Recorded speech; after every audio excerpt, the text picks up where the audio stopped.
Hey, it's Denny's. I spilled coffee on my notes this morning and then thought about freelancing, so here we are. I was standing in line watching a barista juggle orders, and it hit me how freelancing is just juggling too. No boss, no 9 to 5 rhythm, just you, your calendar, and a messy to-do list that you made yourself. I kept thinking, why do people glorify freelancing and also warn others off it like it's a haunted house? So today I'm talking through the real deal. The simple, messy, practical parts of freelancing that nobody explains. I want to make this useful. Not a hype piece, not a doom piece, just real steps and real stories. If you freelance now or you're flirting with the idea, this should save you time and headaches, maybe money too. All right, let's get into what you'll walk away knowing: how to start, win clients, set rates, and actually keep your sanity. First, a quick, clear idea of what freelancing really is. In plain words you can repeat to someone. Freelancing is selling your time or skill directly to clients without being an employee of a company. Think of it as being a chef who cooks for different restaurants each week instead of working in one kitchen. You control the menu, but you also clean the dishes, pay for ingredients, and chase payments.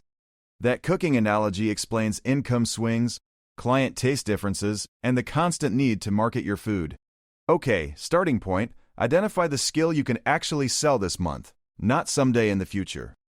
If you can write a decent landing page, design a logo, fix a WordPress bug, or run Facebook ads, that's enough. Pick one offering. Don't be the superhero who does everything. Niching down helps you close faster. Example, instead of I do design, try I design landing pages for indie app founders. That's specific and believable. I tried being a generalist for a year. I was exhausted and underpaid. When I focused on pitch decks for seed startups, clients found me. A friend of mine, Anna, started offering only email funnels for e-commerce stores and tripled her rates in 6 months. She stopped answering random DMs and started studying e-commerce pain points. That made her proposals sharp and fast. Okay, how do you find your first 5 clients? Start with people you know and platforms that match your specialty. Ask friends, past coworkers, and alumni groups. Say plainly what you do and who you'd like to help next. Don't over-polish your message at first. Simple line, I build landing pages for app founders. I have a 7-day turnaround. Works. Platforms can help, but they take fees and attention. Use them to test offers, not as your forever home. Upwork, Fiverr, and People Per Hour are great for practice and short gigs, but direct outreach pays better long-term. Cold outreach can feel gross, but it's just a targeted message to someone who might need your help, nothing mystical. Quick example, find 30 startups with poor landing pages, send a 3-line pitch with one improvement idea and a price. That simple outreach often gets replies because you showed value immediately, not a vague, hey, I'm a designer. Now pricing, the scariest topic. 2 simple models, hourly and value-based, both work. Hourly is easy for beginners. Track your hours and multiply by a rate that keeps you sane. Say you want $60,000 a year. Rough math, aim for $50 an hour if you can bill half your time. Play with the numbers. But hourly punishes speed. If you get faster, your income doesn't grow unless you raise rates. Value pricing charges based on the result. If a redesign might add $20,000 in revenue, charging $4,000 is fair. Value pricing feels risky. You'll underprice once or overprice and scare clients off. It's a learning curve. I switched a client from hourly to flat price once. They loved the predictability and I liked the clearer scope. Make a pricing menu, 3 tiers, small fix, standard project, premium package. Clients pick faster when options exist. Be transparent about deposits. 30-50% upfront is normal. It protects you and weeds out tire kickers. Contracts, yes, boring, but they save nights of anxiety. 1-page contracts are fine, include scope, payment, and timeline. Include a clause for additional work. Anything outside the agreed scope billed at X per hour or requires a new agreement. Simple. Add a late payment fee and a payment schedule. You'd be surprised how many clients respect clear terms. Onboarding, have a checklist. Intake form, project goals, assets request, deadlines, and expectations document. This saves a ton of back and forth. Ask clients for one source of truth for decisions. A single Slack, email thread, or doc.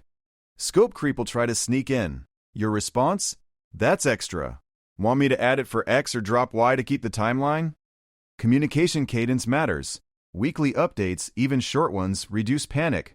Clients like knowing progress, not perfection. Tools. Pick a few and stick with them. I use Google Docs, Notion, Stripe, and Calendly. Keep the stack small. For time tracking, Toggle or Harvest. For invoices, FreshBooks or Wave. For contracts, HelloSign or DocuSign. But don't fetishize tools. They should solve a problem, not create another. If something slows you, drop it. Feast and famine is real. Save 3 months of expenses if you can. If that's impossible, start a part-time freelancing plan. One tactic, keep a retainer client during slow months. Offer 5 to 10 hours a month for a lower hourly price but guaranteed income. Retainers are golden. They smooth income and give you breathing room to pick better project work. Another way to smooth income. Diversify. Mix small gigs, mid-sized projects, and a passive product like a template or course. Passive stuff is hard at first, but even one template sold repeatedly reduces pressure to chase clients constantly. Now, red flags for clients. If they stonewall on answers, ask for urgent calls, or complain about prices before seeing value, run. Good signs, clear goals, respectful timelines, someone who defends your rates to their team. That makes work enjoyable. Negotiation is not a fight, it's a conversation. Know your lowest acceptable price and be ready to walk away. Raise rates regularly. Every 6 to 12 months is fine. Telling clients early about increases feels professional and fair. I raised my rates 15% last year. I lost a couple of clients but gained projects that matched my pace and pay goals. Taxes and benefits. The adulting part, save at least 25% of income for taxes if you're in the U.S. Adjust for your country. Consider a separate savings account for taxes and another for business expenses. Makes quarterly payments less painful. Health insurance, retirement, and emergencies are real costs. Factor those into your hourly or project pricing. If you're confused, talk to an accountant for an hour. That small fee can save you a lot later. Branding matters less than clarity. A simple portfolio page that shows results beats a pretty site with no proof. Case study format, problem, approach, result. Put a dollar number or percentage improvement if you can. Cold email script that worked for me. Subject, quick idea for company, and then 2 sentences showing a problem and a one-line solution. Example, quick idea for Acme. Your sign-up page drops 40% through checkout. I can redesign it and boost conversions within 2 weeks. Short, specific, and shows you did 30 seconds of homework. That beats a long bio every time. Networking is not schmoozing, it's helping and remembering. If you help someone once, they'll remember you when budgets open. Go to 1 event a month, follow up with 3 people after, and keep a record. Consistent micro-effort scales over time. Client referrals are your best source of leads. Ask after a successful project, do you know one other team that'd benefit? Offer a small referral fee or credit if you want. People appreciate the nudge and it's cheaper than ads. Portfolio, not enough? Try small paid ads targeted at your niche or a newsletter that shares case studies and tips. LinkedIn outreach works if you add value first. Comment thoughtfully, share a useful post, then reach out with specifics. Cold DMs grow old fast. The sequence that works. Notice, value, ask, then follow up. Not all at once. On pricing again, use anchors. Present your mid-tier as the most popular, list a cheap and a premium option. Anchoring nudges clients toward mid-tier because of contrast. It's a subtle psychology trick that actually helps decisions. Scope documents are negotiation tools. When you write what you will do and what you won't, both sides breathe easier. If a client asks for extra work mid-project, say, I can add that. It'll be X hours and Y dollars. Want me to proceed? That sentence keeps things calm and turns scope creep into a paid choice, not a resentful favor. Now, time management. Block scheduling works well. Group similar tasks into chunks to avoid context switching. I block mornings for creative work and afternoons for calls and admin. Your rhythm might be different, and that's okay. Use a single task list and prioritize ruthlessly. 3 MITs, most important tasks, per day keeps momentum without overwhelm. Saying no is a skill. No is not personal. It's a filter that preserves your capacity for the right projects. Practice short no phrases. Not a fit for me right now, but I can refer someone. That keeps relationships intact. Dealing with difficult clients, document everything. Follow up in writing after calls. If things go south, you have a paper trail. If a client is abusive or constantly late on decisions, consider ending the relationship professionally and with notice. Protect your mental health, set office hours, turn off Slack after hours. Your brain needs white space to create. Make a not working ritual, close the laptop, walk the dog, cook dinner. Little rituals help your mind switch off. Scaling, hire contractors when you can't do more without losing quality. Start with one person for repetitive tasks. Document your process first. If you can write instructions, you can hand off work. This is how you stop being the bottleneck. Retainers and packages scale better than one-off projects. Packages create predictability and an easier sales conversation. If you want to become an agency, don't rush. Build repeatable systems and a pipeline first, then hire when revenue is steady. Case study time, I onboarded a client without a contract once. They disappeared after delivery and refused final payment. Lesson learned. Contracts and deposits are not about mistrust. They're about mutual clarity and respect. Another real story. A client insisted on weekly calls for tiny updates and burned my week. We renegotiated frequency and saved hours. You can set communication boundaries politely. Let's keep updates weekly and urgent items via email with subject urgent. Works well. Cold truth. You're always selling. Even when doing great work, if nobody knows, you won't get the next gig. So make a simple outbound plan. One message to warm leads, one post a week showing a result, and one follow-up routine. Measure the small things. Track leads, conversion rate, and average project value. Numbers tell you where to improve fast. If your conversion is low, your pitch or sample work probably needs work. If average value is low, package or raise rates. If your pipeline is empty, spend a week doing outreach only. It sucks in the moment but pays dividends later. Negotiation tactic that helped me. Start with an objective case study showing the ROI other clients got from similar work. Numbers beat emotion in negotiations. This redesign raised conversions 28% last time is stronger than I work hard. Don't be afraid to niche again and again. What you niche into this year can evolve the next, and that's fine. Freelancing is iterative. You try an offer, get feedback, tweak and repeat. Treat it like product development. One more practical list before the pause. Contracts, deposits, clear scope, weekly updates, save for taxes, ask for referrals. Okay, quick break. I want to hear from you. What's the one thing about freelancing that keeps you up at night? Reply or DM me with your biggest worry. If you have a friend starting out, tell them to listen to this and then send me one specific question they'd like answered. All right, back to tips that actually help once you're running steady and want to improve your freelancing life. Client retention beats constant new client hunting. Keep clients by delivering consistent value and clear communication. Offer quarterly reviews with clients. Show progress, suggest next steps, and propose new projects. That often turns into work. Upsells work when they solve new problems. After a successful launch, offer conversion optimization or a referral program setup. Pricing increases and scope expansions should come with new outcomes and milestones. People pay for results, not just hours.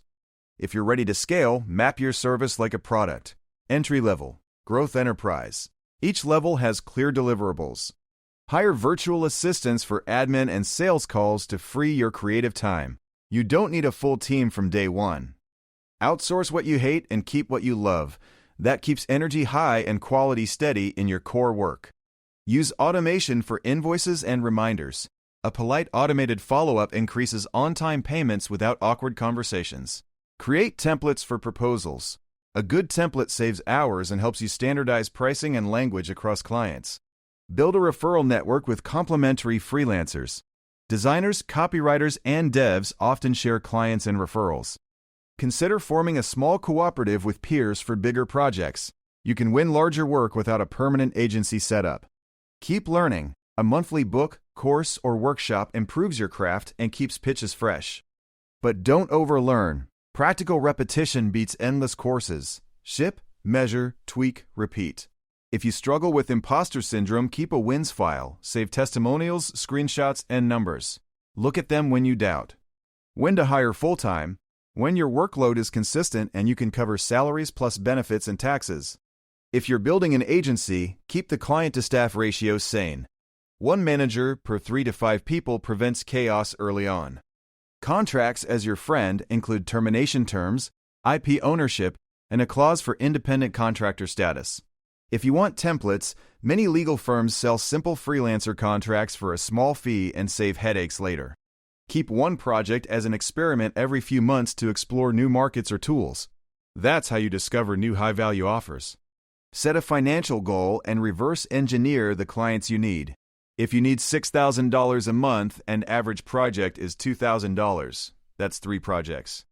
If you want steadier months, aim for a mix of one $3,000 project and 1 retainer plus a small gig to cover gaps. When clients ask for discounts, ask what they need and offer fewer deliverables instead of just cutting price. Example, I can do this in 2 phases. Phase 1 is X for Y dollars today. Phase 2 adds Z later. That keeps value intact. Client feedback loops help improve your offering. After each job, ask what you could have done better and what they'd like next. A good testimonial plus a case study equals a powerful sales combo. Pair words with numbers for the best effect. If you want to niche but fear missing work, test the niche with a single paid outreach campaign before committing. Start small with a clear offer and adjust based on response. This reduces risk and gives you real market data fast. Try a simple split: 60% current clients and work, 30% outreach and pipeline, 10% experiments and learning. This keeps delivery stable while you invest in growth and future offerings without burning out. All right, final practical checklist before we wrap. Contract, deposit, scope, weekly updates, tax savings, retention plan. Also, 3-month emergency fund, 1 retainer client, 1 automation for invoices, and 1 outreach campaign live. Big takeaways in short bites. Pick a specific niche, set clear terms, save for taxes, and keep marketing regularly. Second takeaway, package your services and use retainers to smooth income and build longer client relationships. Third takeaway, systems and small hires help you scale without losing your sanity or the quality of your work. If this helped even a little, share it with one person who's thinking about leaving their job for freelancing. Thanks for sticking with me through the coffee spill and the freelancing mess. I hope you got something useful. Goodbye, take care, set the boundaries you deserve, and go build something you enjoy.